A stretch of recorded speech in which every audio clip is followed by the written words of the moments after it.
ekenekwa m ama m na some of unu amaro na testimony nwaanyị anọ nwanye unu ji ewelu church wee na-eme akaja. Na some of you 90% of unu nwane bu the tin n'isi wele na crack joke wele na-eme challenge amaro na ihe a bụ nlọ ka nwaanyị lọ wee na-akọwazi ya. Unu wee wele nlọ nwaanyị lọ wee mele akaja na social media. Ona akada ladies wee benye testimony mgba Dr. Paul Eneche ji rebuke the lady. See na ihe ọ na-akọ na ọkọtara ya. Unu sị na Dr. Paul Eneche disgrace the woman openly. Why would you disgrace ya? Na ojikwa wee mee nke ọzọ. Mana na enwe anyị pụta kịta kọwa testimony na happy ka ọ kọwa the way o si wee gota due to her number one, she have a challenge of English. You know her voice ya funa nwaanyị nwe challenge English na ada asụ nwa oyibo ọfụma.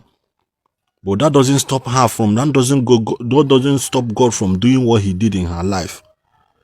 Mana nwaanyị bịa kọwacha ya kọwa non lock all ka everything si wee ga ma unu nwa bego bịa turn ya in a way unu ji eji wee ne gịnị wee fulfill your own gịnị wickedness desire unu biri unu n'obi. Your own wickedness and selfish desires dị unu n'obi.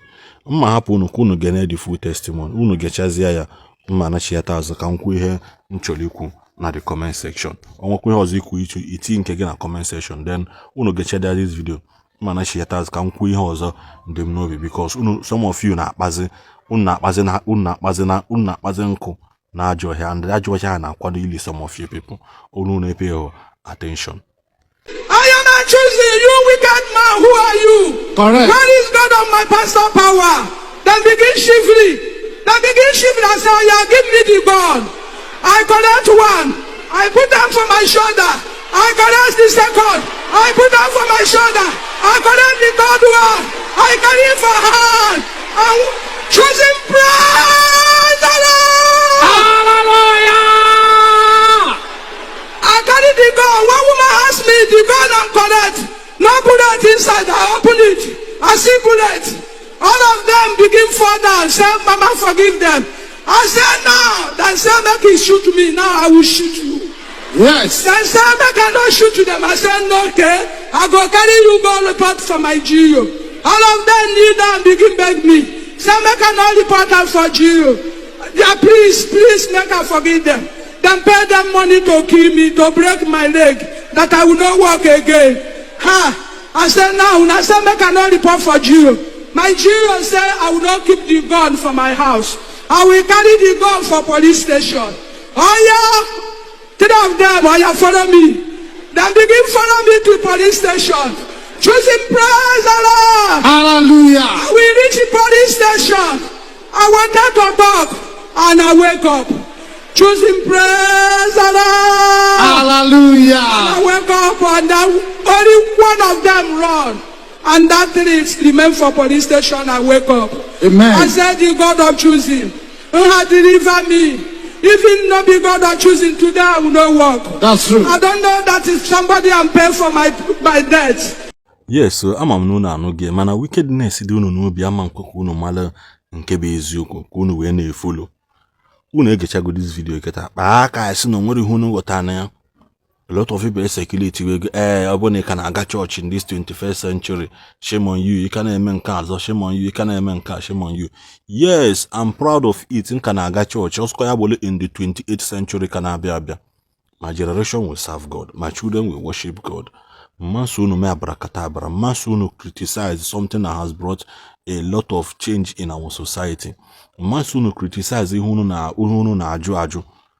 Unu na-asị na chọọchị butere na ndị ọcha butere unu nka bute nkọ, mana unu nwa bụ unu lewe unu ka slave. A lot of you today ka na ele onwe unu ka slave, ka na unu lecha n'obi nna unu eji obodo ndị ọcha je na-asavụ ndị ọcha, while thousands and millions of people are still making it big in this Nigeria anonymia, regardless of the hardship. There are a lot of people that become billionaires in Buhari regime. There are a lot of people that are billionaires today in this Tinubu regime.